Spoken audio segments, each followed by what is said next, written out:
We have Carol Lloyd here, a member of the board, and Skip Hellewell. We would like to encourage you to purchase his book, Loving Laguna. So why should you buy another book on Laguna Beach?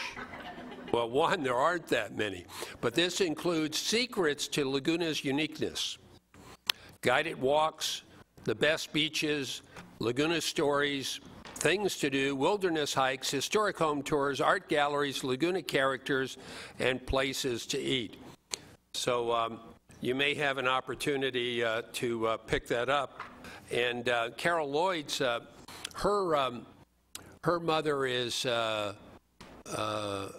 what is it, Burl Wilson Vbeck, and she spent a tremendous amount of research in doing the homesteads, which are overlaid into a modern Laguna Beach map. And are any available for sale? Not until March. Oh, in March, where are you going to sell them? What will you sell them for? They're going to be $40 a piece. $40. Mm-hmm. We're talking to the microphone when I speak to you there. Okay. Okay. So, you're not just talking to me, you're talking to the assembled here. So let's get right into the program. We're going to darken the lights because we have images to present. But it's so cute. I asked Skip to give us a little bio. So this is what we put in the newsletter. So if we ask you for a bio, you can be a little puffy, you know. So it says, Skip Hellewell passed an undistinguished childhood in Sacramento, California. I guess they're still talking about you, huh? A surfing safari to Laguna Beach in 1957 left a lasting impression of a town where people wore swimming suits on the main street. He completed a degree in mechanical engineering with an MBA and worked in medical device product development and production. Skip and his wife Claire reared 6 children in the Laguna Beach area, moving into town 18 years ago. So he was attracted to the history of the area from the beginning, an interest that led to his membership in the Laguna Beach Historical Society. He has written 4 books, the most recent, Loving Laguna, a local's guide to Laguna Beach. So we're ready. Please join me in welcoming Skip Hellewell.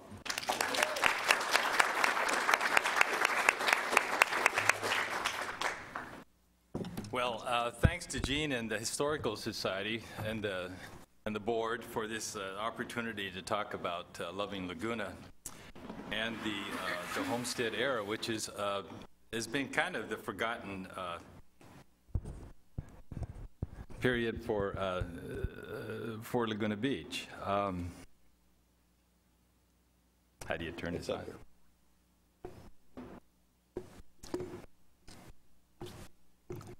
So here's a thought to start with. There was early this year there was an article in the New York Times called "The Stories That Bind Us," and the article discussed how children who know their family story, their family narrative, seem to do better in life. They have more confidence. They are able to stay on their feet better in difficult times. And this was measured by a 20-question survey that asked, you know, do you know what your grandfather did? Do you know how your parents, and so on. So it was followed up by a book, The Secrets of Happy Families. And then another book, a corporate version, From Good to Great, which explored the idea that corporations can develop a better culture if they base it on their early history, their narrative of how they came to survive and be what they are. So I propose that that works for towns also, that knowing your narrative, knowing your history is a valuable guide, and it doesn't keep you in the past as much as it helps to shape and drive a future that's consistent with the past.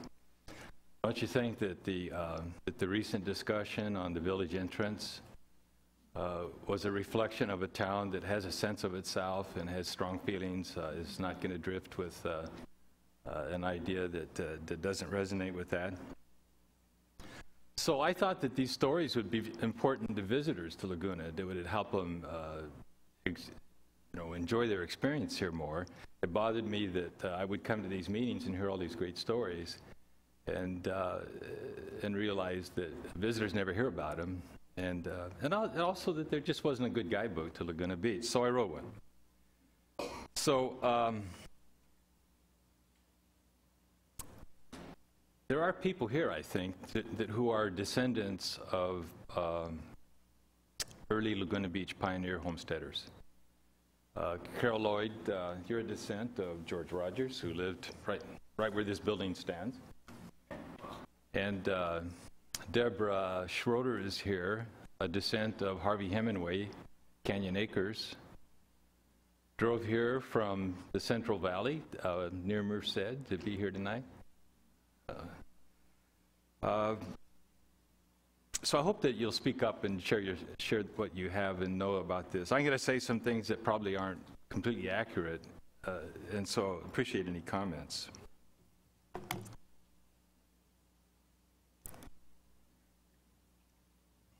So that's the book, Loving Laguna. I think about Laguna Beach in terms of its generations. The first generation you would call the Homestead era, 1870 to 1900. Second generation would be the art colony. Third generation, and so now we're post-World War II, the surfing era, when coolness was defined by your ability to get on a board and ride a wave. And then the most recent generation, you might call the conservation or preservation era, with events like the Main Beach Project, the Laguna Greenbelt, and the Save the Canyon. So focusing on the Homestead era.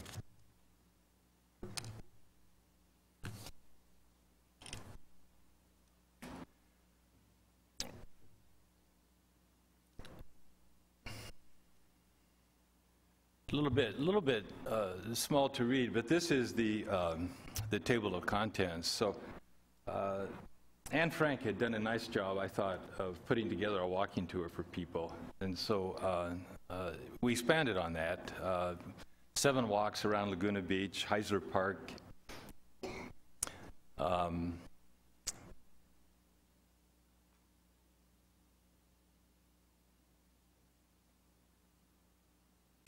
See, Main Beach, Forest Avenue, and so on. And we also talked about, there's a chapter about the art colony period, how the artists saved Laguna from being just another beach town. We'll come back to that. We talk about Laguna characters. In all of the generations of Laguna, we have been blessed with an abundance of unique characters. Laguna seems to appreciate and protect and accept people that are unique, and I think it's been not just a credit but a blessing to our town by what they've brought. Talked about the homesteaders, the restaurants, and an overlooked part of Laguna's history, the early churches, which we'll come back and talk about in a minute, and then finally the Laguna Greenbelt. Many people were generous in sharing their materials. Karen Wilson Turnbull wrote an outstanding book, Cottages and Castles of Laguna Beach, that I think did a lot to create a feeling of wanting to preserve and protect these original early buildings for Laguna. And she was very generous in sharing the images from her book. So here's a picture of Liesel Beach looking towards Treasure Island. Picture taken by David Laws. David generously provided the photographs that are in the book. Just an outstanding photographer that works very hard at capturing our beaches and their best moments.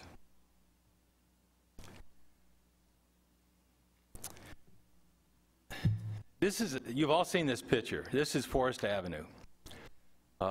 we have had a date on it of 1910, but I think after we talk a little bit, that we might propose that it's more like 1915, circa. It's a great picture because it catches Laguna Beach right between two generations. The Homestead era is ending. People have taken a trying to survive in Laguna by being farmers. It's not easy. Or ranchers. And a new generation is about to start. But it's also a changing of eras. The agrarian age is passing, the industrial age is coming. Here you see the street being shared by two guys on horses staring at the photographer. In a little bit further behind them, a horse and buggy with a little sunshade on top. And then down the road, you can see 1, 2, 3 automobiles.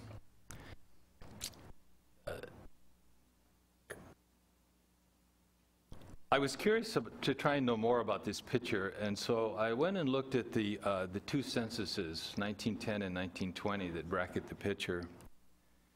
In the 1910 census, there are 4 families living and working on forest. In the 1920 census, it's a little more than doubled to 9 families. So something's happened in between that's caused this kind of burst. And the something was the paving of a road from Santa Ana down through Laguna Canyon to Forest Avenue. This road appears to have had some paving attention paid to it. You can see that the center part is a little darker than the edges, at least for the half that we can see here. So these are the families that were living on the road. There was a grocer, James Milne with his wife Emma. There was a real estate agent. It's a little hard to see here, but if you look down on the left, you'll see a sign for Laguna Cliffs, Heisler's project in North Laguna. They have a sign there that says Laguna Cliffs, the project with water. In those days, to have a water pipe to your house was a rarity and a big deal.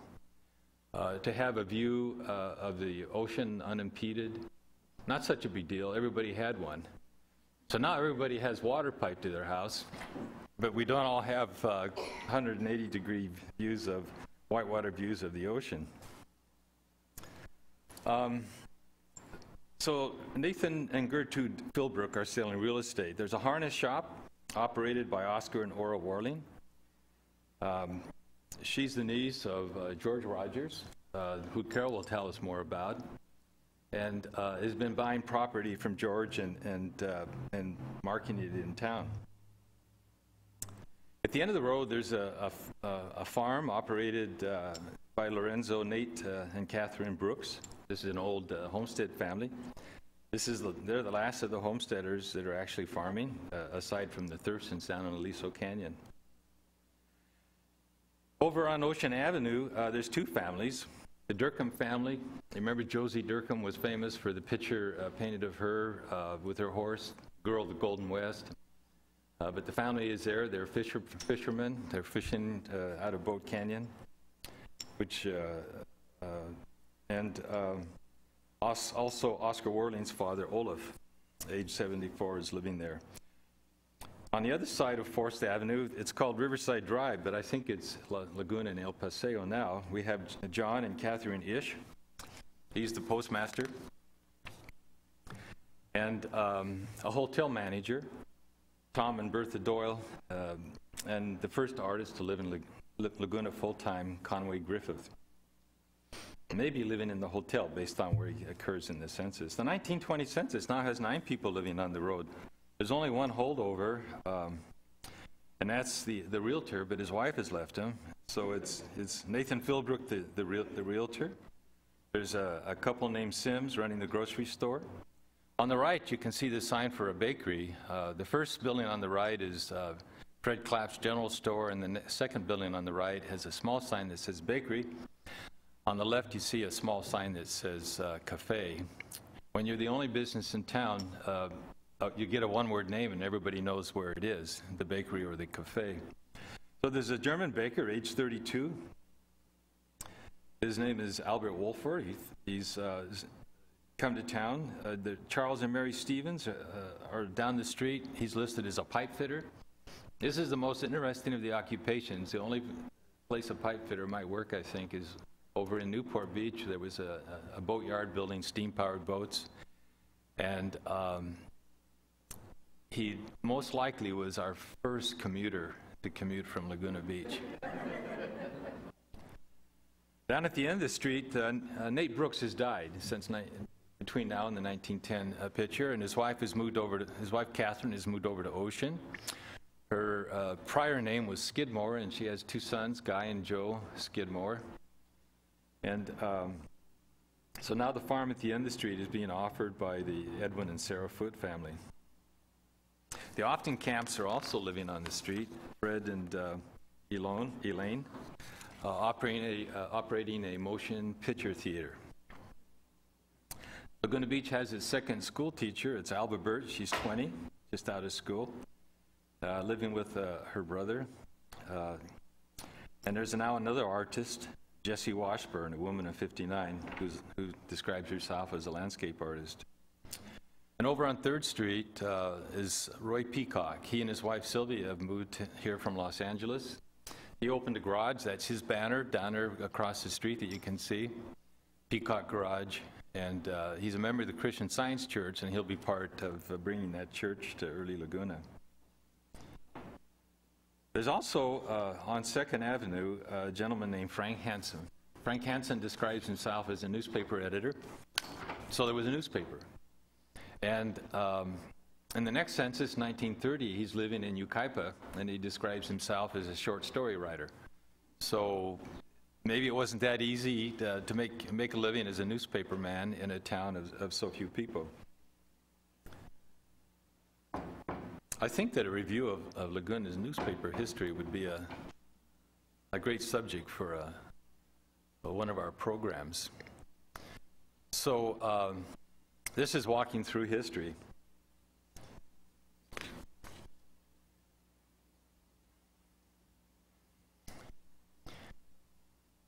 It's a great picture, another David Laws picture, but this is a great picture of Laguna Beach because it lines up all the icons, the ocean, the sand, the beach, the boardwalk, the grassy area where the protesters gather, the lifeguard tower, there's a flag, and in the background, of course, the original icon, the Laguna, Hotel Laguna.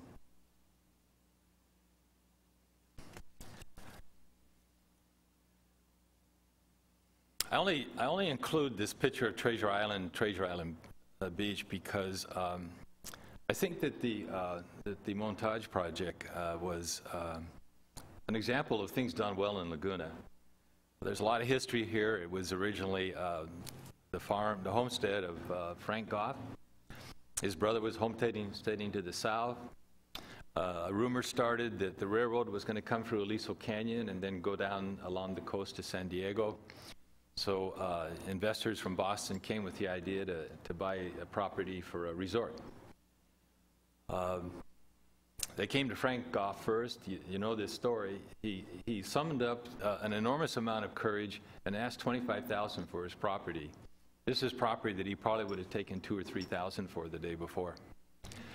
And to his amazement, they quickly agreed. So it was a price that made both sides happy. He then sent a messenger. He sent his son secretly to his brother Lee Goff, who they were going to see next, to warn him not to ask too little, lest he queer the deal for Frank.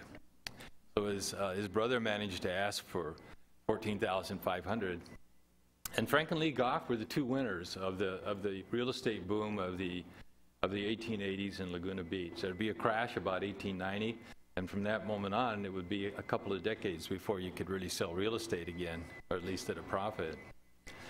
The two Goff brothers moved away.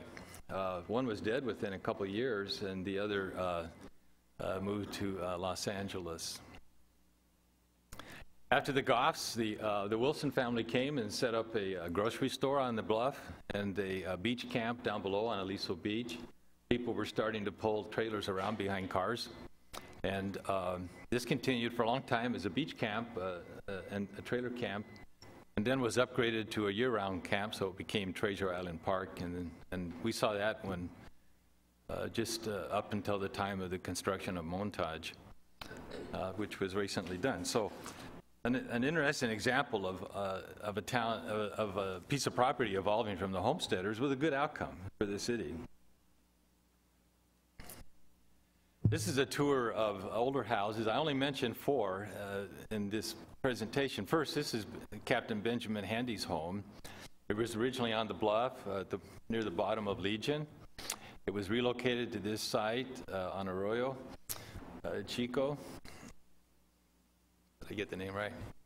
And it's a remarkable piece of Laguna history. I've never seen a program on this home, but I think it deserves one.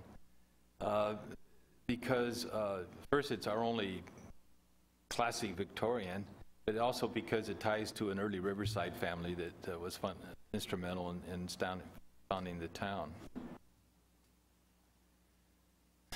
This is the Witch's House on Wave, the Hansel and Gretel home on Catalina, and the Warling home relocated from Coast Highway and Forest to Diamond. So the artist saved Laguna from being another beach town. The building in the background is the pavilion. We'll come back to it in a few minutes, but there is a sequence of events that happened here in which Riverside people wanted a place to hold Sunday school on Sunday. They were church-going people. They were from the Magnolia Avenue Presbyterian Church in Riverside. During this period, with the coming of the railroad around 1879, it became possible for orange growers to ship their oranges to the rest of the country. And all of a sudden, business was very good for them. And this continued for several decades until supply caught up with demand. And Riverside orange growers were doing better than farmers normally think of doing. And so they had the means to come to Laguna and get out of the heat of the summer. When Henry Goff subdivided his first property along on the bluff just below the Hotel Laguna, a Riverside buyer came, saw the property, and snapped up 10 lots and took it back to Riverside and sold it to his friends. So we had the Handy family and we had the Ferris family, and they were church-going people, and they wanted to have church when they were here. So they raised $100 and gave it to the town to ask them to build this pavilion. That was a good sum because they had bought their lots for $50. And the town built this building, called it the Pavilion, and it became the meeting place. We'll get a closer look at it in a minute, but the sign on the left says "Dance Tonight," and the lower sign on the right says "Sunday School tomorrow." So party on Saturday.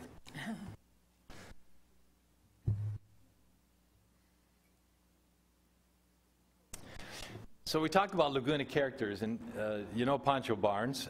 She was a stocky, rather masculine-looking girl from a wealthy San Marino family. They had a 40-acre estate on Crescent Bay. She knew early on that she wasn't debutante material. And in her own words, she said, "I could either spend my life apologizing for what I was, or just bust out and be whoever I wanted to be." And what she wanted to be was an aviatrix. She was one of the early aviators, a contemporary with Amelia Earhart. They competed in air races, and she did the whole thing. She got a prominent credit in Tom Wolfe's book, The Best and the Right Stuff, that talks about the space program, because when she left Laguna in the 1930s, things turned sour and she ran out of money. She'd been living pretty hard. And she moved out to the desert and bought a piece of land and started an alfalfa ranch. And she just happened to build her ranch next to what would become the Edwards Air Force Base. Ilo Larson, before there was Forrest Gump, there was Ilo Larson, and they have a lot in common. Ilo came out of, he was a Danish immigrant who served in World War I. He came out of the war a little disoriented. He started hiking around the U.S. He hiked the length of the Appalachian Trail. He hiked across the country. He was in San Francisco and heard about Laguna. He started to visit. They made a place for him in the pageant in the last scene of the Last Supper. And then he moved here. And he had a passion that was unusual of standing on the corner, greeting perfect strangers in the most hearty way. He was a guy without any sense of materialism. He owned nothing. He worked just enough as a landscaper, a gardener, to feed himself, and he spent the rest of his time on his favorite corners, greeting perfect strangers, as you know. What he did, he called his mission of friendliness. He was a man with a mission, and I think he made an impression on Laguna. He shaped the town.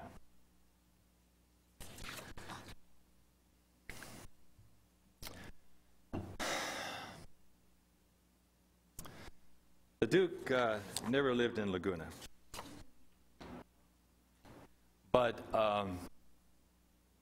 he came near Laguna. He was in Corona del Mar in 1912 on his way to the Olympics, where he would win a few gold medals as a swimmer. And he put on a surfing demonstration, and this was kind of planted the seed of surfing on the Southern California coast. But more than that, he was a person of unusual humanity. There's a word in his language, Hawaii, aloha. It's more than a greeting. Aloha spirit is a way of living, of connecting with the people around you, of being in harmony, of relating to nature. And he was an exceptional practitioner of the aloha spirit, and I think that that's an important part of what the surfing era brought. There's another David Laws picture. There's a seagull, and in the mist you can see a surfer studying the morning surf, deciding what to do. The surfing community has been well presented here before, so I don't have very much to say, except that these early surfers that dedicated themselves to trying to earn a living on the west side of Coast Highway gave us remarkable people. In this case, there's a picture provided by Tex Haynes of skimboarders skimming, and you know some of the other surfing stories. So we're back to the pavilion, and the pavilion was the start of all that made our art community happen. For a few years, it was the Sunday school meeting place until 1918, when the little brown chapel was built on Forest. And in that year, the artists took it over and converted it to a gallery. The gallery was so successful in the summer campaign that they created the Laguna Beach Art Association, which then led to the art festival and then to the pageant and all that's followed. And the artists really did save us, I think, from being just another beach community, and graced us. We had an advantage in Laguna because nature dealt us with our 24 picturesque coves and bays. Nature dealt us an unbeatable hand, one that attracted the artists to be here.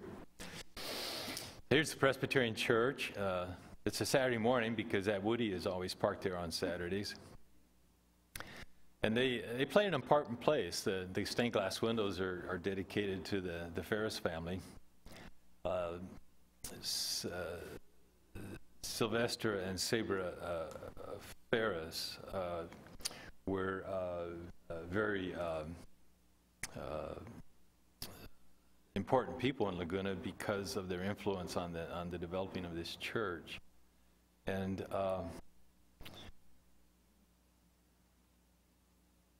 the next church that formed in Laguna was the Catholic Church. You see in this picture the old Mormon schoolhouse. It originally started in the canyon near El Toro, and then when that, in the crash of 1890s, when that group began to move away, it was moved closer to town by Canyon Acres, where it served a few more years, and then was replaced by a new two-room schoolhouse. And Joseph Yock and his wife Catherine purchased it and gave it to the Catholic Church as a place to get started. For a number of years, it was a Catholic church. Later, when the Mormon Church in 1936 started here, they held meetings here, and then it was purchased.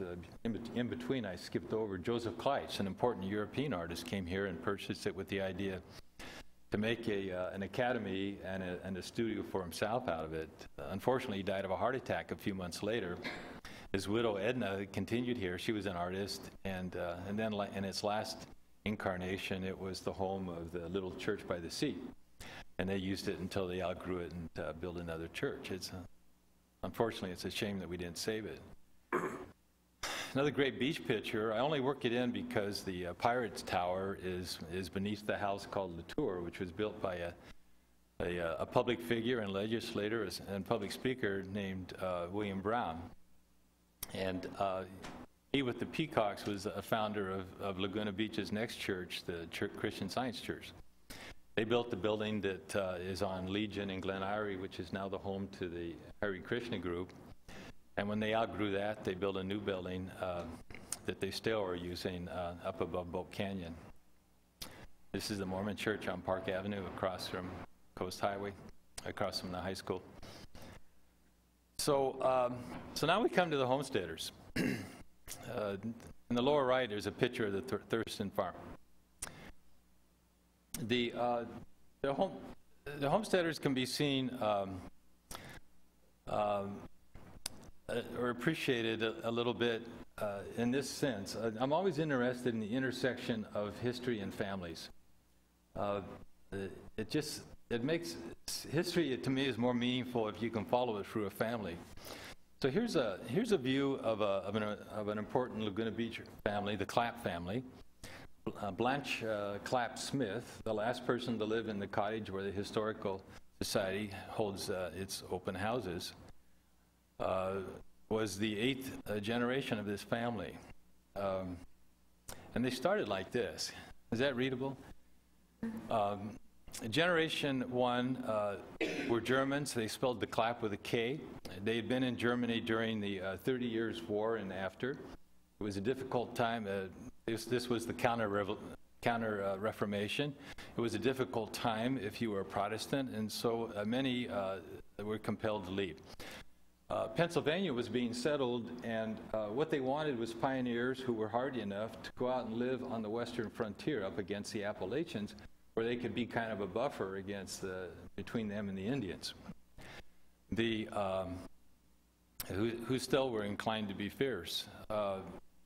And these were mostly Protestant people. Many of them were Scots-Irish, but German Protestants came also. And so the Clapps were in this group. And the tradition was that as each generation came along, the first-born son might get the farm, but the second and third and fourth sons would have to go find their own farmland. And it was a little difficult to cross over the Appalachians, so they tended to go south along the Appalachians. There was a road that developed called the Great Wagon Trail. And it became the way that commerce moved up and down. And the next generation then settled in Guilford County in North Carolina, where it says Generation 2. This is an important thing because they had a son born there in 1775, Generation 3. And that puts them there for the Revolutionary War. It was in the ending phase of the Revolutionary War. We won a string of 4 stirring battles coming up through the South, and one was at Guilford Courthouse, and that set the scene for the British retreating into the peninsula at, where was that? Yorktown. Yorktown, thank you. So, they either were participants or observers of that battle. And so these are the Clapp generations now. They're about ready to cross over the Appalachians into Tennessee. So Generation 4 is Lewis Clapp. He crosses over into Tennessee, and he runs into Mormon missionaries and becomes a member of the Mormon Church in 1836. His son Benjamin becomes an important leader in the church, and they travel through the migrations of the Mormons during that time that we'll say a word about later. And then they have a son, William N. Clapp, and living in Salt Lake in 1857, William N. Clapp marries Melissa Lizzie Brooks. She's the daughter of Sylvia Brooks. And in 1857 is a pivotal year there, and they take exception to something that's happening, and they leave. You can see it by the birth of their children. They're married in Salt Lake City. Their children are born in Iowa, Missouri, Kansas, and then in the mid-1870s, they appear here in Laguna Beach. These are the Mormon Clapps. These are the Laguna Beach Clapps. So Fred Clapp in Generation 7 opened a store on Forest Avenue. Fred Clapp's General Store. Operated it, it appears, from 1911 to 1917, at which time he sold it. He had a brother William Clapp, and he was the father of Blanche, who is now shown below in the 8th generation, Blanche Clapp, who lived here in Laguna Beach, finished her life living in the Murphy Cottage. You can kind of reconstruct the population of Laguna Beach by looking at the censuses. So here you can see in 1860 no one's living here. In 1870 probably nobody is living here, but there might have been a family or two and with no road to their house. And so the census taker didn't find their way. But in 1880, there are a number of people living in Laguna Beach. It's been this is the period of the homesteading. There's been a jump in the population, and it jumps again. The population of about 100 is estimated in 1890. This is a census that was lost in a tragic fire and doesn't exist. Then there was an economic downturn in the 1890s. People moved away. You see the lower population in 1900, and then it slowly begins to grow. You see the population for 1910, and then it almost quadruples, more than quadruples, to the population of 1920. In 1930, the population, now the city's incorporated, and the population is 1,982 by the census. So this is the roller coaster. You can see the Homestead era, you can see the art colony era. These are there were three families that were native to California. I guess you would call them Californianos. The Robles and the Acune and the George Fontaine family, although George was from Portugal, his wife was from here, was a Mexican citizen before California. And but if you look at the Anglo families that lived here, they divide into three groups. First, there's the George and Sarah Thurston family living in the Liso Canyon. There's 11 of them. Then there's a joint family. The names are Goff, Brooks, and Hemingway.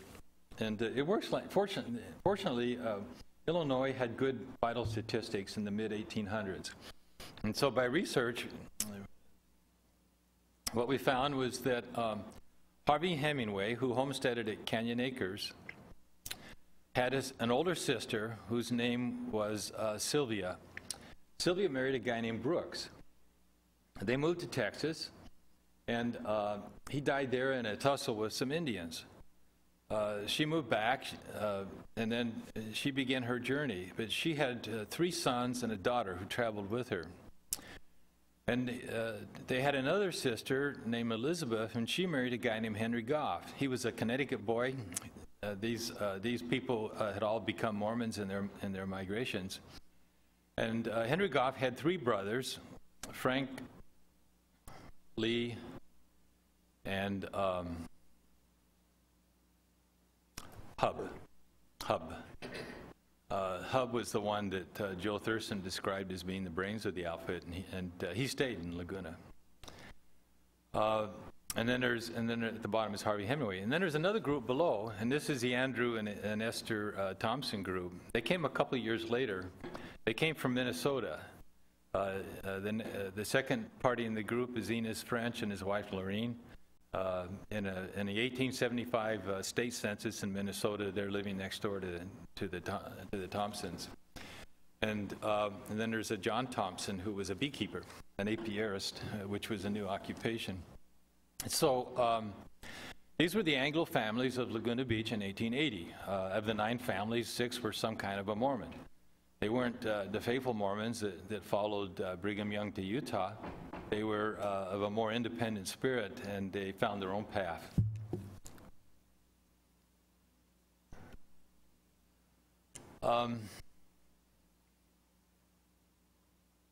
This is the founder of the Mormon Church. A couple words about him, because it helps to understand the migration of these people that came here. Joseph Smith was the son of a poor Yankee farming family. He had just 2 years of education. They had migrated to the area around upstate New York, Palmyra, during the time that the Erie Canal was being built. The Erie Canal was a big boost to the economy. All of a sudden, people in this area could ship their goods to market in New York and get good prices for them, and there was a boom of prosperity, and things were happening. There was a lot of religious activity. Oberlin College, the first college to admit females and blacks, was started during this time. The Amana experiment happened here. And Joseph Smith, at the age of 23, produced a book called the Book of Mormon, which he announced was a companion to the Bible. He said that he got it by a gift of God with the help of angels, but the other possibility is that he just imagined it all. And where you stand on that question helps to define. A year later, he started a church that became America's largest homemade church, the Church of Jesus Christ of Latter-day Saints. In his lifetime, his enemies and his persecutors always outnumbered his followers, although both groups seemed to grow quickly. And there was a period of persecution. They were started in New York. They moved to Ohio. They then moved to Missouri. They had a hard time in Missouri. They were from New England. They generally were abolitionists. Missouri was being set up as a slave state, and so there were violent conflicts. They fled to Nauvoo, Illinois, and it was here at the age of 38 that Joseph Smith was killed by a mob painted as Indians while being held in a jail on charges that turned out not to be real. So his church was left in turmoil. Brigham Young became the president of the larger body, and they later migrated to Utah. But probably one statement that you could make about Joseph Smith is that if he called himself a prophet, if he was a prophet on the order of an Old Testament prophet like Moses or Isaiah, that's what his followers believe. If he wasn't, well, then at least he was the closest that America has come to producing such a religious figure.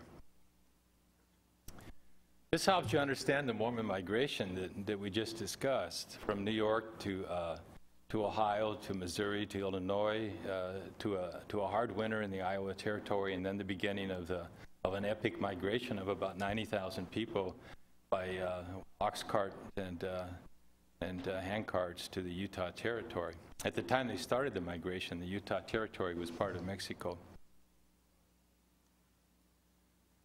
And this is the next interesting thing that happened. While the Mormons were starting their migration west, a few intrepid individuals decided just to head off on their own. Why wait around and be bothered by people that didn't like you being where they were? And one of them was a couple named William and Susan Ide and their family. In 1845, they were the first party to cross over the Sierras near Truckee with their wagons intact and to get down to Sutter's Fort in what is now Sacramento. They then moved up to Red Bluff area and began to farm. There had been other people coming that year, and they amounted to about 4 dozen families. The Mexican authorities in the area looked upon these people, if you can believe this, as illegal aliens. And a rumor went around that these Yankees were going to be expelled. They couldn't stand the thought of reversing the journey they had just made. So a group of them, about 30, got their rifles, and they went down to Sonoma, where the governor was, and they chased off his guard, and they arrested the governor and put him in his own jail. They then sat down, and William Ide was one of these people, and they sat down and wrote a proclamation that's known historically as the Ides Proclamation, in which they announced the new free and independent Republic of California. And they made a flag. They made a flag with a bear on it that said California Republic, and they put 1 star on it, which you will recognize as our current state flag, which has survived from that.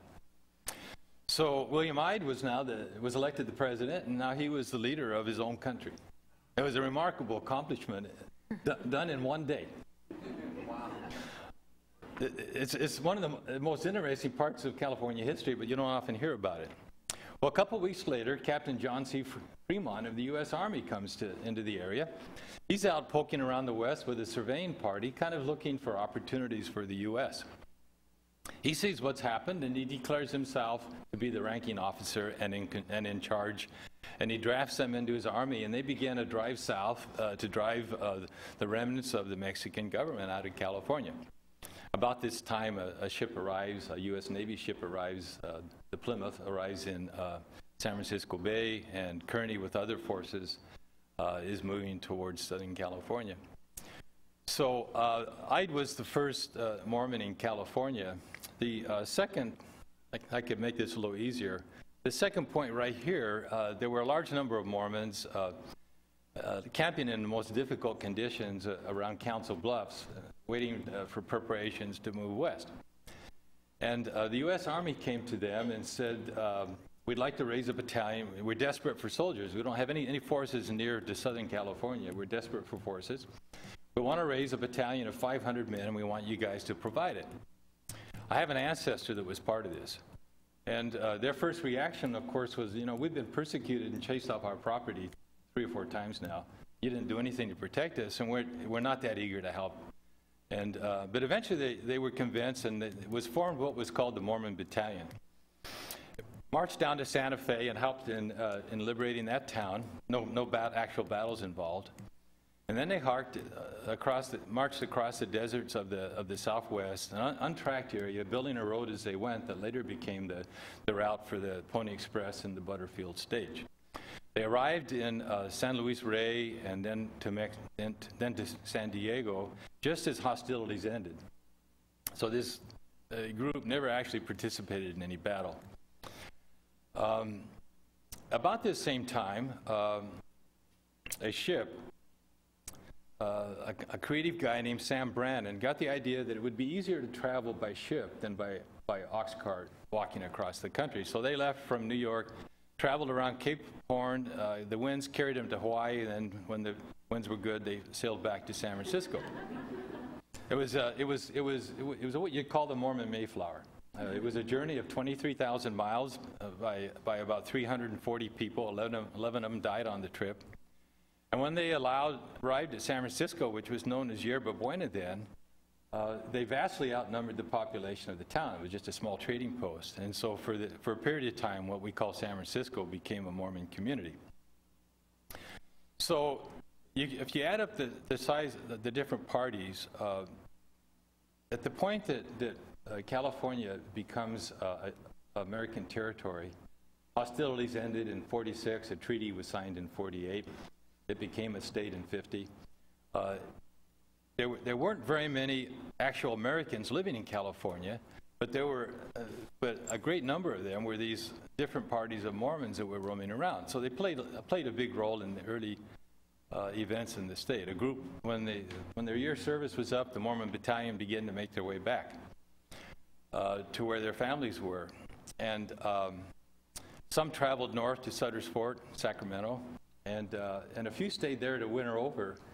And John Sutter hired them to help him with some construction projects he had in mind. He lacked skilled labor, and these were frontiersmen who had just finished building a road, so they were carpenters and millwrights and so on. And so he contracted some to build a grist mill for grinding wheat on the Sacramento River, on the American River in Sacramento, and another group to build a sawmill up at a site called Coloma. And it was this group building the sawmill that discovered some yellow specks in a mill race one day and examined them. And John Marshall was their supervisor, and he did some experiment and declared that it was gold. This was the start of a new occupation. 2 years later, the gold rush would flood the area with people from all over America. But for about 2 years, all of these Mormons that were living in this area, which amounted to more than 100, their main occupation was being the first guy to look for gold in the different branches of the American River. So this leads to how these people, how Laguna Beach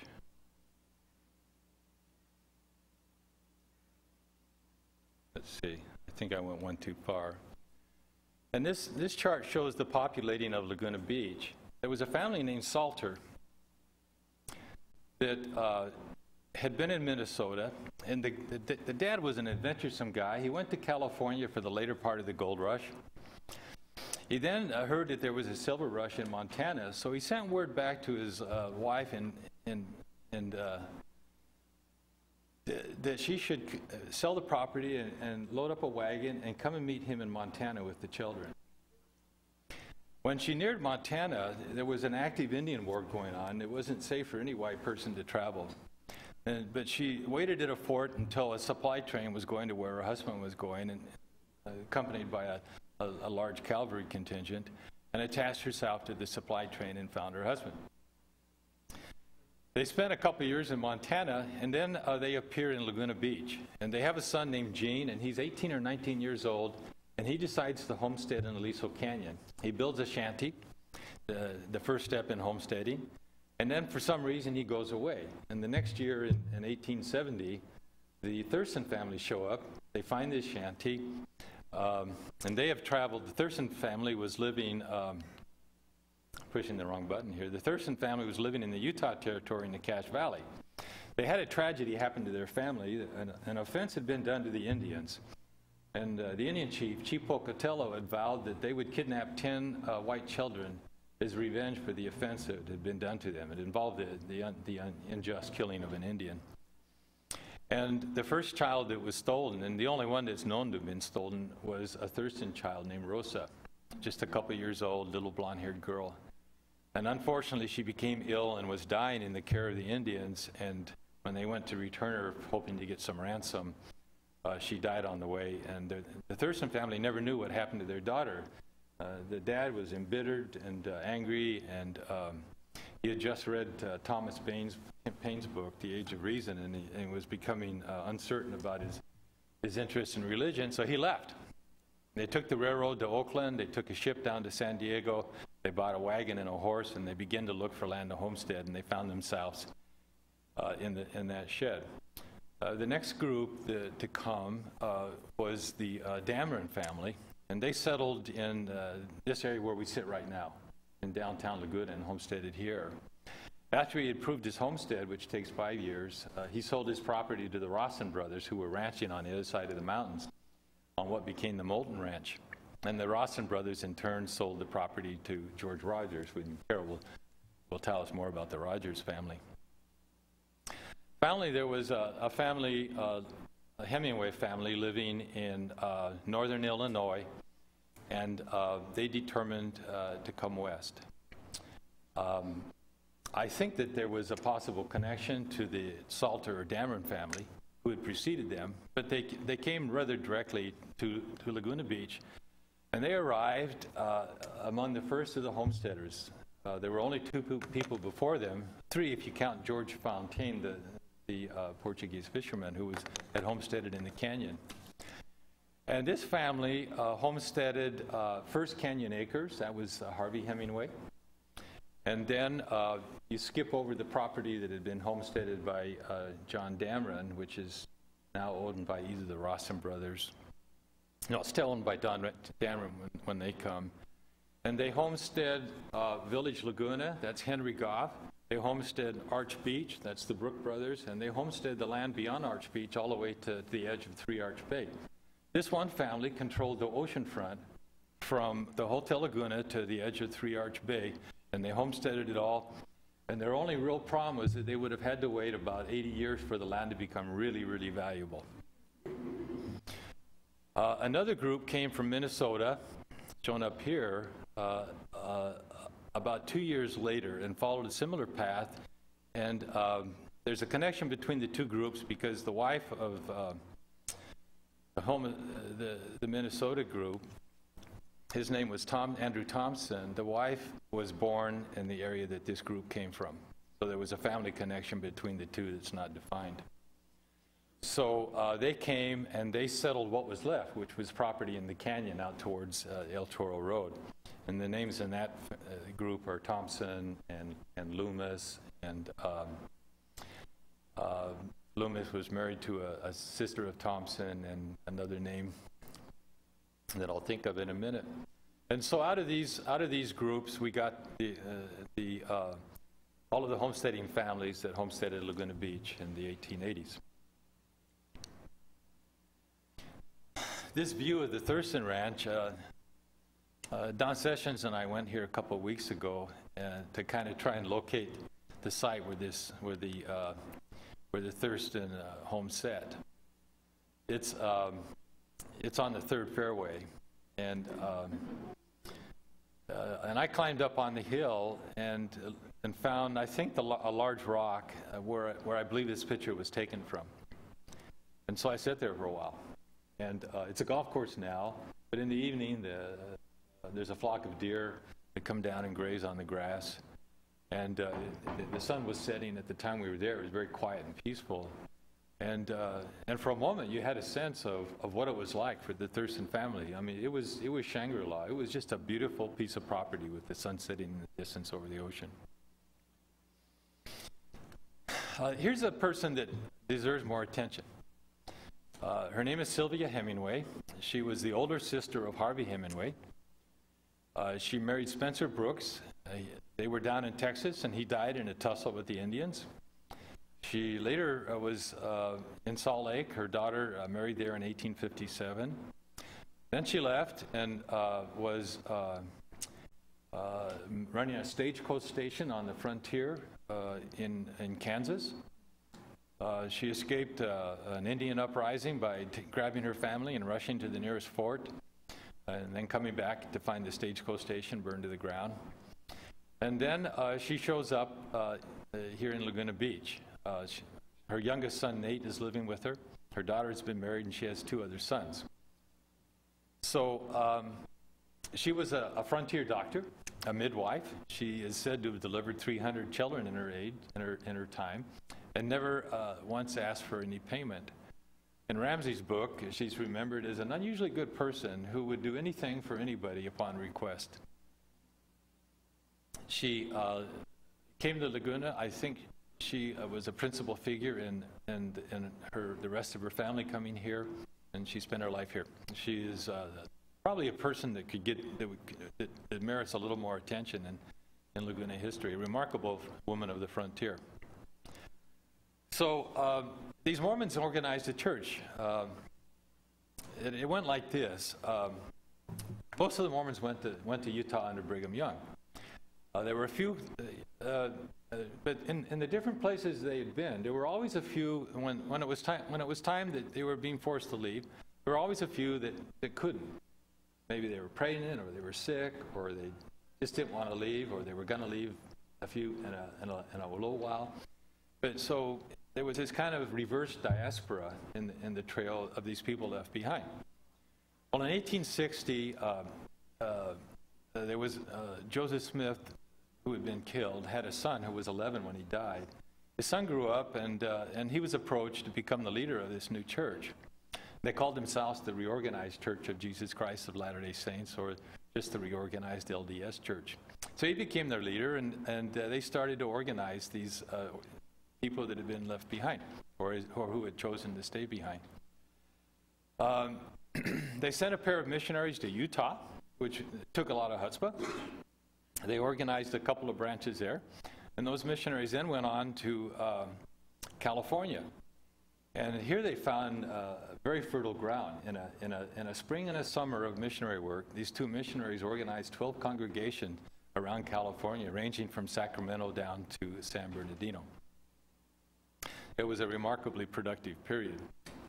Well, their leader came when the railroad was completed down to Southern California in 1876. Their leader came to visit his flock. And he came to Newport Beach, and they hold meetings there. And these 3 people, these 3 families, were all baptized at that meeting.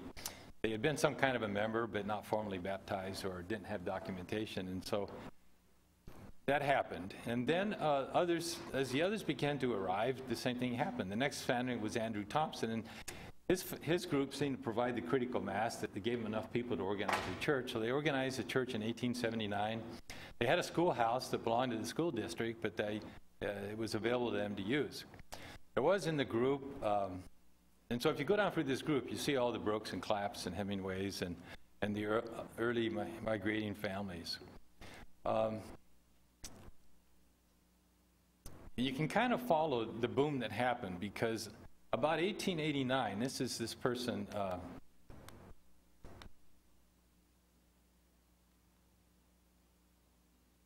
pushed, thank you.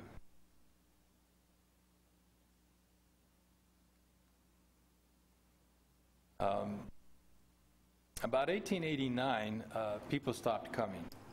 And that sort of signals the economic bust that happened in Laguna at that time.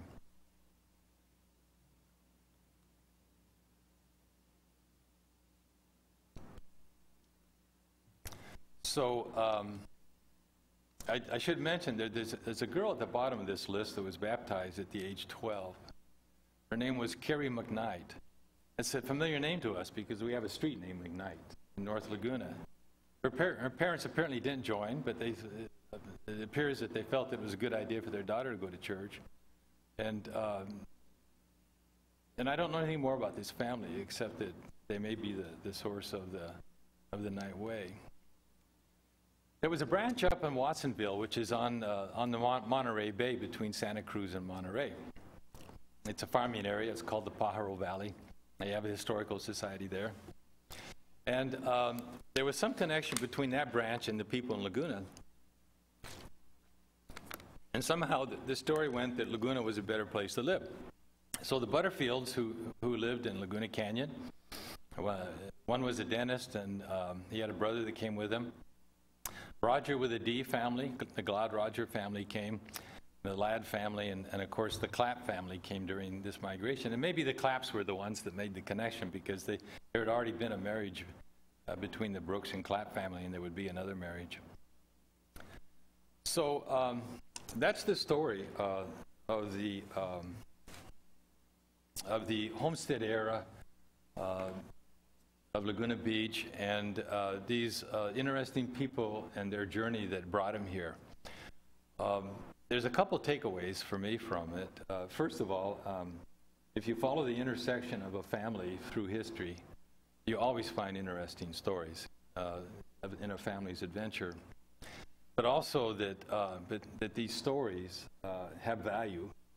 I like the fact that we have talked about these people tonight and said their names. You know, they've been dead for a century or more. And but for a moment tonight, they're alive and they're remembered, and what they've done is remembered and is important to us. This picture is of the George and Lottie Rogers family. I don't have anything to say, but Carol Lloyd does. But I just have one observation to make. This is a real family. This is an impressive-looking group. You see the two little girls in front? Their dresses have been made out of the same material.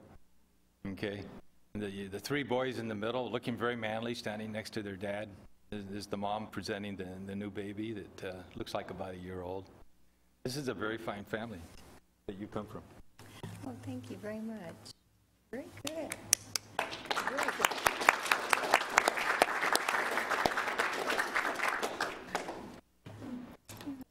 Jean, a little light. I thought I'd speak at the podium, and my voice, I think. Well, Skip will share with you. Okay. Let me. Sit here. Does light work for you anymore? No, I'm just going to stand. I think I can talk loud enough.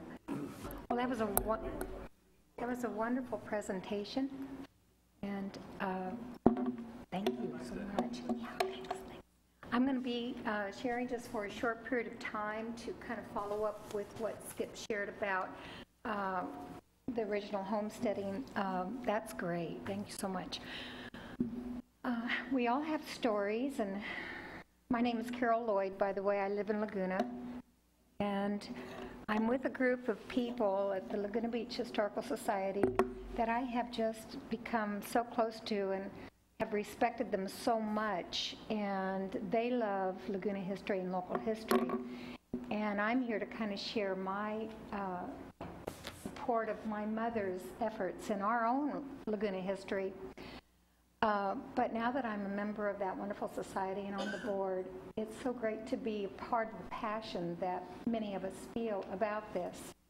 Now that I've been retired for a few years, I can start to attend to those areas that address our family's history in Laguna, and I respect the fact that, yes, Henry Rogers, who is my great-great-great-grandfather, came to Laguna in 1873 from Galena, Illinois area, and he was seeking gold, as many were at that time. Yes. And do we have it set up? So this is just a very short preview of what I am going to be presenting at the end of March 25th. And I have a presentation at that time that will go into more detail about our family and how our family interacted with other homestead families and information on that area. But I wanted to really go through some of the beginnings of our family. Let me get back to. I'm seeing what you're meaning. This is kind of confusing, isn't it, Skip? The bottom is the one that moves you forward. Well, I tutor dyslexic students in my home, so I have to beg your pardon for a minute because this might be part of what I deal with every day. But so to get back to our first member of our family, Henry Rogers, who came here from, as I mentioned, Galena, Illinois area. This is he and his wife, Elizabeth Wilkinson Rogers, who he was married to back in the Galena area, but in coming out here in 1873, he was originally from Cornwall, England, but coming out here, he eventually landed in Laguna Beach and wrote back to his wife to sell the two-story home and bring whoever wants to come. So as a result of that, the next year she came out on the Transcontinental Railroad and had 22 members with her, a lot of family, but some were friends and relatives.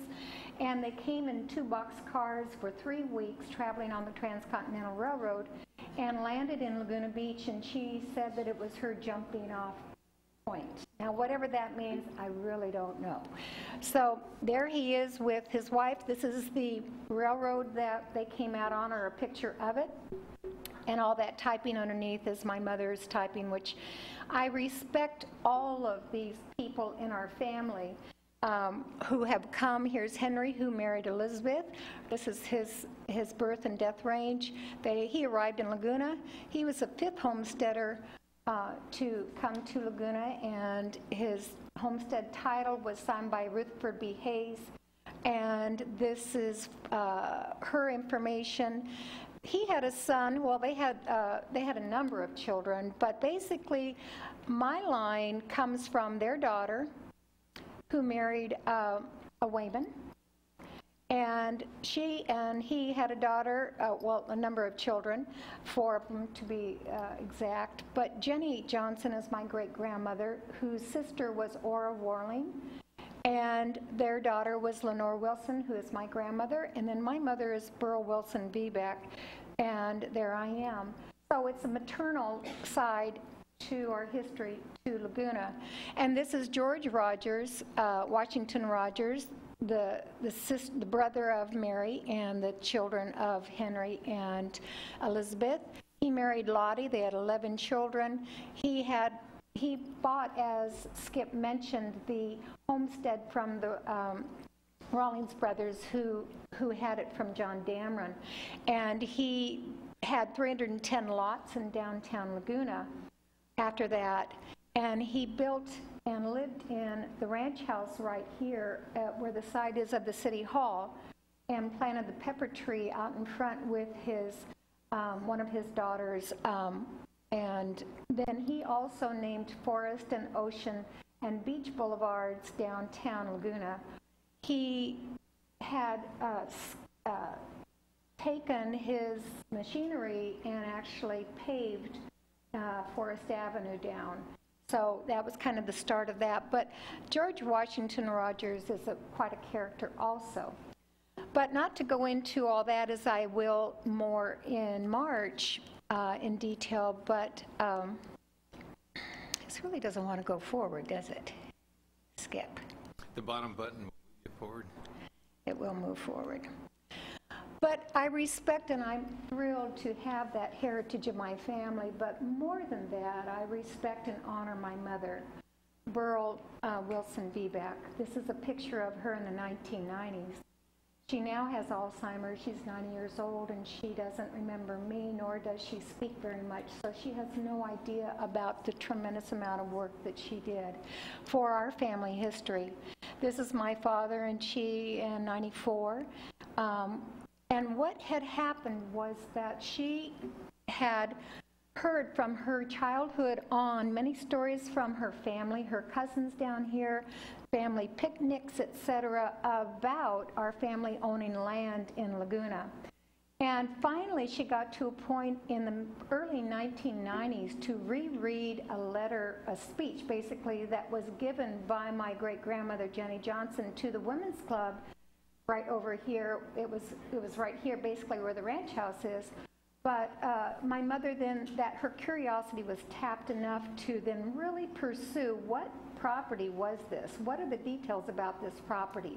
Up until then, she really didn't know about the homestead that her great-great-grandfather owned also. So she and my dad went up to the Department of Interior finally after somebody led them verbally up to that area. And they not only found, and I'm sorry this isn't large enough, but they not only found Henry Rogers' homestead title that was signed by Rutherford B. Hayes, but she also found the other 39 homesteaders, and she Xeroxed off every homestead title of theirs also.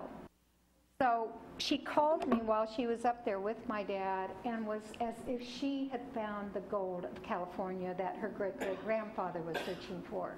She was so thrilled. Jane Jantz is shaking her head because Jane and Jean and a number of you knew my mother. She was very enthusiastic and very strong about all of this, as I experienced and as some of you might have also. But she was just so passionate about it. So this is a copy of Henry Rogers' title, and this is the map then that she pursued after that trip to the Department of Interior. She wanted very much to lay out for record for Laguna Beach, for her family, her grandchildren, as she told me often, and the people of Laguna who love the history of Laguna. So as a result, she did purchase this basic, a basic modern, as Jean referred to, map of Laguna. But then she took all of the title research that she had done over so many months of research, and she plotted all the points and all those lines that markers, etc., on this basic map. And I remember going over to her house in the mid-90s and seeing her with her yardstick and different widths of black markers, lining all these borders out. And then, I can't enlarge this, but then she put in chronological order all the homesteaders, all the information that is listed here and here, all this information, that's her handwriting, and she was very proud of her handwriting. I heard that often. But this is the original map that she has blessed me with, that I have in my keeping now. And from this map, we have made copies. So I will have those copies for sale in March, as we referred to earlier. But so she laid out, here is the Rogers homestead. That's from Temple Hills over to Bluebird Canyon. And Henry had to prove up it within 5 years after Abraham Lincoln enacted that homestead law. And so he built, up in the hills, he built his home, and he also started beekeeping. And eventually, though, he pulled that home down. I actually say pull it. He moved it down to the ranch house and connected it so that George Rogers had 2 units there to live in. So here, the canyon is right over here, of course, and that's where George Rogers acquired for $1,000 gold from the Rawlings brothers. And then here's downtown Laguna right here. So to move forward from that, This is a list that my mother put together of all the homesteads and the townships that they were in, such as Aliso Creek with the Thurstons. They're on these, and the 3 townships that she also typed up. I'm partial to my mother in that now she's elderly and does not have any functioning at all. Excuse me. If there is ever a woman who could do what she did, it was my mother, because she was an incredible woman. Strong, yes, but she basically wanted to share her history and what she had searched for with George Rogers and his wife Lottie Clapper Rogers. And now the pictures as is in the City Hall of the painting of the ranch house. And this is our family member right there. I believe that's Elizabeth. This is what the ranch house looked like, and another picture of it. That's the pepper tree out in front now, of course, which is, I think, 117 years old or whatever. But my mother did all this, as she stated, and I quote her, "I created this map as a remembrance and homage to those 39 homesteaders and those who have gone before us, and to share my drawing and hand lettering for us who love Laguna Beach." So it's unbeknownst to me, possibly there are others, but she was the first one to really do all that primary research of all the original homesteaders and lay it out on a map. It might not be totally accurate, but it is as close can be for her. And so I'm really honored to be here, and I thank the Historical Society and Skip for allowing me to introduce my topic in March. And so hope to see you then, and thank you very much.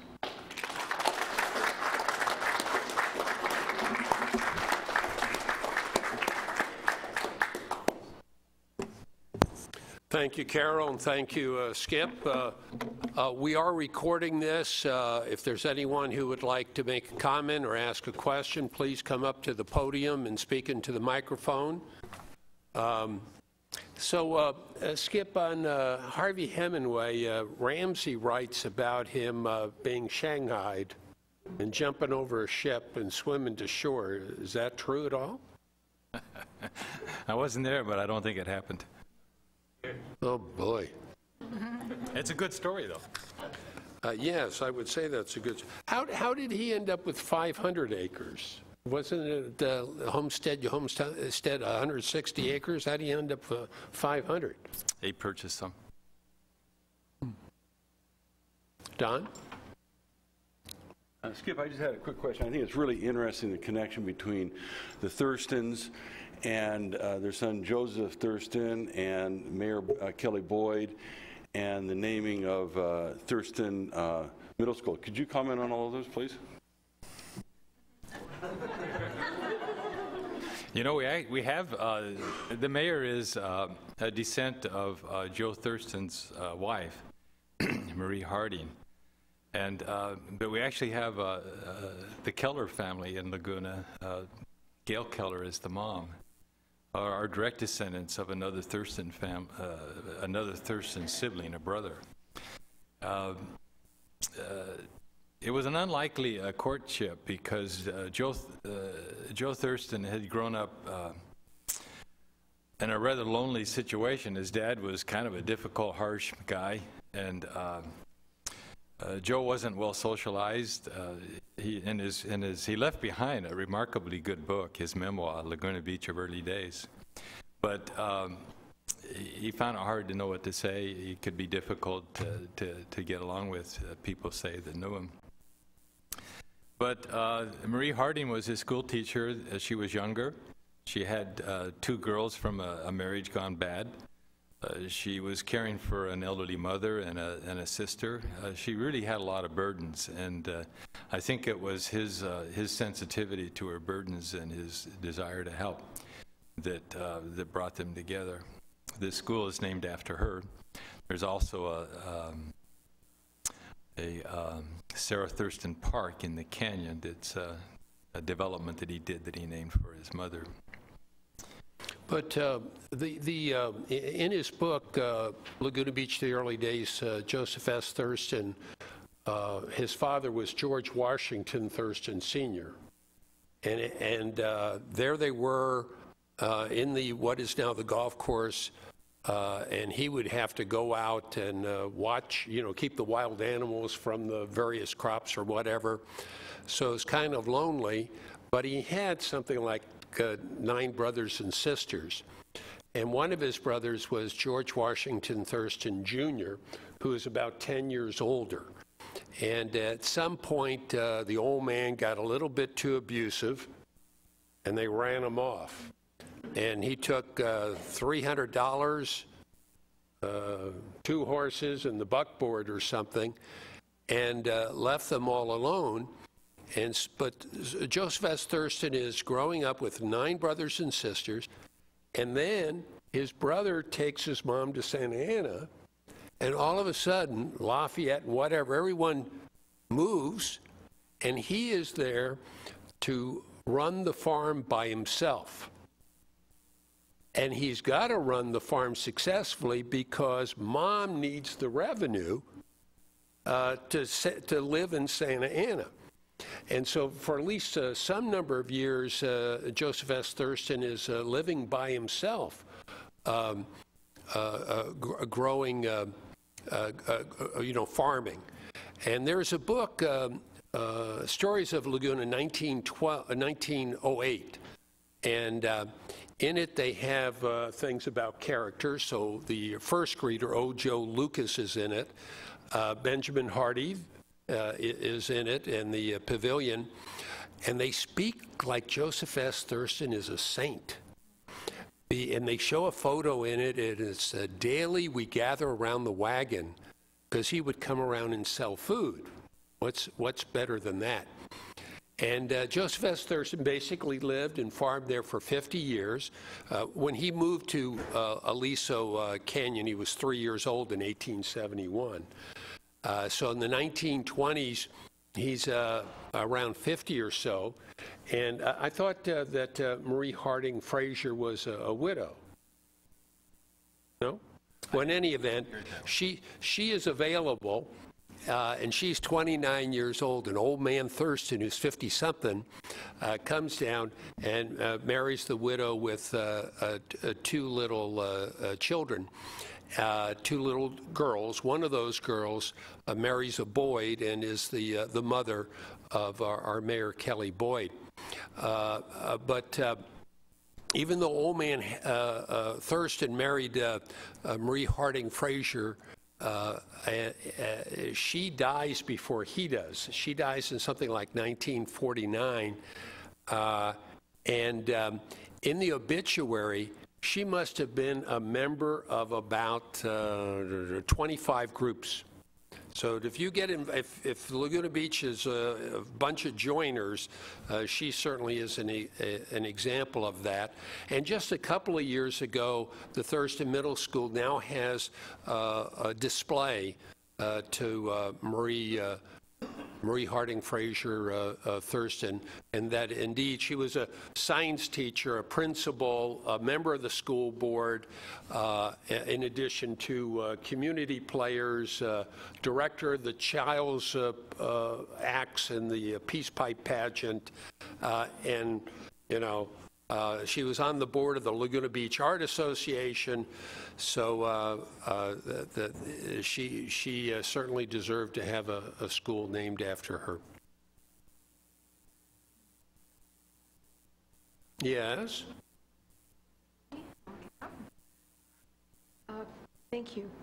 Carol, I had a photograph given to me by a woman who, with her husband, came to Laguna in the 1950s and lived near Canyon Acres down in the area around, I guess, what's the little area? Woodland Drive. And she was given a house up on top of the hill, which now sits by itself on Llewellyn Drive. Address is really Woodland Drive, and it had been sold 3 times since, but she's still alive. She's around 91. She gave me a photograph, and she was told when she and her husband, Harry, her name is Lillian Cahan, received that house, which was in joint tenancy with other people, although she inherited it finally.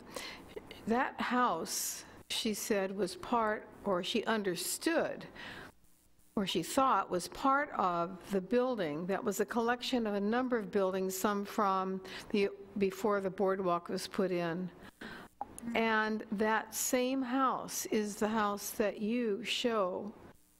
I recognize it. It was the ranch. And so we didn't think, I was talking to another member on the board, Sandy, and I couldn't recognize her home. I just, in fact, went up yesterday with some real estate agents, and I couldn't recognize the same windows or the same pitch of the roof or anything, but that picture was handed to me, and I didn't know if you were interested in it. Yes, I would love it. And I gave it to the Historic Society. So Jean, through Sandy, just so you know, it's there, okay? Thank you so But I was curious about that, and I wasn't sure what happened to that ranch. Well, it was purchased by the Women's Club, which there's a whole wonderful history about that, but There's a microphone there, Carol. Oh. Right here in front of you. Okay. I think, though, Jean, wasn't that ranch house, though, torn down? I don't know. You don't know. Well, that's what I've heard. The City Hall was built in 1951. As Carol says, the Women's Club owned, I think Joseph S. Thurston actually owned the old ranch house for a while, but then the Women's Club owned it. And then in 1950, the city of Laguna Beach, in their kindness, threatened eminent domain. So seeing the situation, they voluntarily sold it if they would save the palm tree and the pepper tree. The palm tree too? Is that right? There was a palm tree out. I don't know, maybe we can look at it right now and find out if that palm tree is still there. I couldn't see from the photograph, but was that ranch house wood or stucco? It was wood. It was all wood? Okay. And that tall And the part. wood was retrieved from Seal Beach. But it wouldn't be unusual for buildings to be moved. So maybe instead of demolishing it, they moved it out to the canyon. As Skip in his presentation talking about the Mormon schoolhouse, it had 4 different locations. Building materials were hard to come by. And of course, when that Mormon settlement of Andrew Thompson and so forth around Spring Ranch, around El Toro Road and Laguna Canyon Road, when they abandoned that settlement, they abandoned the Mormon schoolhouse out there, but they left taking their houses with them. Well, I bring it up also because when I first came to Laguna, which was in 1964, and moved out to Sun Valley Drive in the canyon, there was a house owned by the Tugis on Sun Valley Drive, and he claimed that was the early women's club, and it was a ranch-looking house. But then when Lil gave me that photograph, which I gave back to the Historic Society, that house that she has was a collection of a lot of different things, so Jean's probably correct. And that everything was, they just took what they needed, parts of it, so it could have been part of it. I just don't know. Thank you. And it's up for sale again, by the way. Any other questions or comments? Well, I want to thank everybody for coming here. 2 days before Thanksgiving, we were a little worried about having a program on such a date. Join me in thanking Skip Hellewell and Carol Lloyd.